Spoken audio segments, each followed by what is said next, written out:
நிறுத்துங்கடா.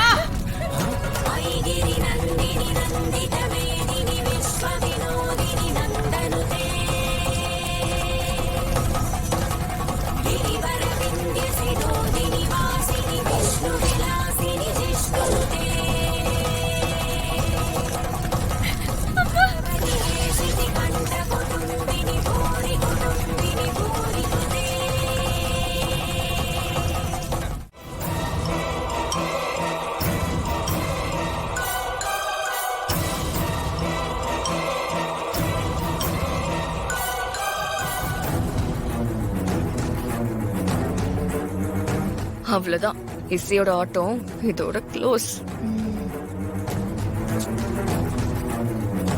ஏய், விஷால் முகத்தை பாரு, பேய் எறிஞ்ச மாதிரி இருக்கான். சுபத்ரா, நீ எதுக்கு கவலைப்படுற?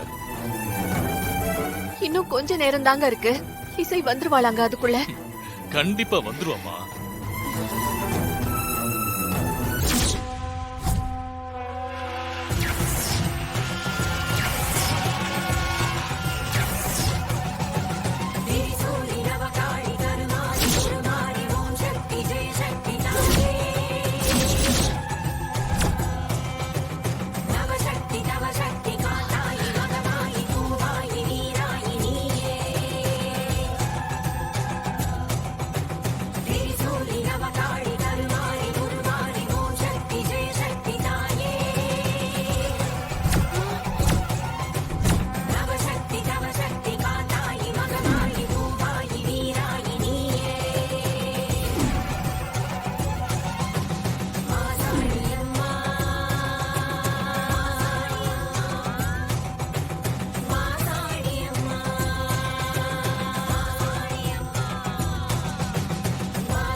அண்ணி வந்துட்டாங்கண்ணா. ஆமா பல்லவி, இப்பதான் மனசுல இருக்கிற டென்ஷனே ரிலீஸ் ஆகுது. சூப்பர்.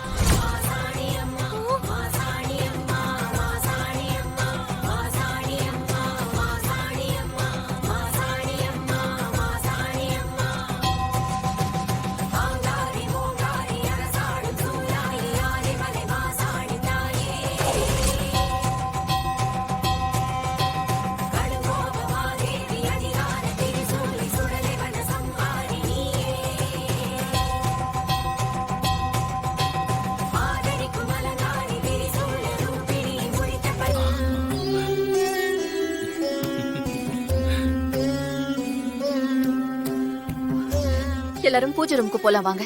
வாமா வா. அடி பாவி, கரெக்டா டைமுக்கு வந்துட்டாளே. எப்படி கடைசியில அவ சொன்ன மாதிரி கரெக்டா வந்துட்டாளே. ஐயோ, நீ சொன்னத நம்பி நான் கொஞ்சம் சந்தோஷமா இருந்தேன். அதெல்லாம் கெடுக்கிற மாதிரி வந்து நிக்கிறாளே. இசை இருக்கிற இடத்துல நெருப்பு வச்சுட்டோன்னு சொன்னாங்களே, அப்புறம் எப்படிக்கா அவ தப்பிச்சா? ஏய், என்கிட்ட கேட்டா எனக்கு எப்படி தெரியும்? நீ என்ன சொன்னாலும் எனக்கு நம்ப மட்டும்தான் தெரியும். அப்பா, ஒரு வழியா இப்பதான் எனக்கு மூச்சே வருதுங்க. அதான் உன்னை பார்த்தாலே தெரியுது சுபத்ரா. ஒரு பூஜையை நீ இவ்வளவு சீரியஸா எடுத்துக்கணுமா என்ன? இசை வரலையேங்கிற டென்ஷன்ல உனக்கு பிபி ஷூட் போயிருந்ததுன்னா உன்னை எந்த சாமி வந்து காப்பாத்துவாங்க? போதும் போதும், என்னோட நம்பிக்கைய நீங்க குறை சொல்லாதீங்க.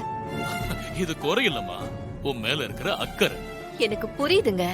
எப்படியோ இசை இந்த பூஜைய நல்லபடியா முடிச்சிட்டான். எனக்கு அது போதுங்க. உன்னை எல்லாம் மாத்துறது ரொம்ப கஷ்டம் சுபத்ரா. ஆனா ஒண்ணு, ஜாதகத்தை நம்புறவங்களுக்கு அதனால சில விஷயங்கள் நல்லதா நடக்கலாம். ஆனா நடக்கிறது எல்லாத்துக்குமே ஜாதகம் மட்டும்தான் காரணம் நினைக்கிறது அவ்வளவு சரியில்லைன்னு தோணுது. ஜாதகங்கிறது மனுஷங்களோட மனசுக்கு பல நேரங்கள்ல நம்பிக்கை தரக்கூடிய ஒரு கவுன்சிலிங் மாதிரி தான் எனக்கு தோணுது. ஒரு சில நேரங்கள்ல நமக்கு லைஃப்ல ஒரு பிடிப்பு தேவைப்படுது. அதுக்காக பெரியவங்க செஞ்சு வச்ச ஏற்பாடு தான் இந்த மாதிரி விஷயங்கள்லாம். அத நாம சரியா புரிஞ்சுக்கணும். ஜாதகத்தை விடவும் மனுஷங்க தான் ரொம்ப முக்கியம்.